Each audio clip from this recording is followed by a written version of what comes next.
ខ្ញុំមករកទិញបាយទិញម្ហូបនៅចិត្តអត់មានក៏អស់ក៏ដើរមក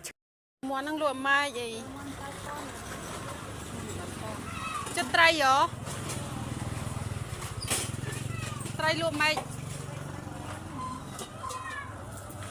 ទិញត្រីមួយទៅយើងទិញបាយហ៎អូចាំចាំបាយទៅទៅហូបនេះហូបទៅខ្ញុំមិនខាងបាយនេះអូមានបាយមានកទៀតចឹងទិញអត់ត្រីមួយពីរអ្នកគ្រប់អត់តែមានជូរស្វាយអីអត់មានមកជូរទេតែ7តុំត្រី7តុំហ្នឹងត្រីឲ្យត្រីមែនត្រីទឹកត្រីមែន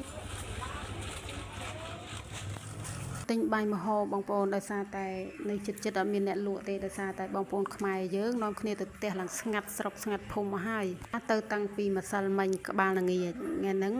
អត់ក៏សបោគេទៅដែរប៉ុន្តែនៅនឹងកន្លែងខ្ញុំហ្នឹងនៅប្រហែលអ្នកដែរហើយខ្ញុំមករកទិញបាយទិញម្ហូបនៅចិត្តអត់មានក៏អស់ក៏ដើរមក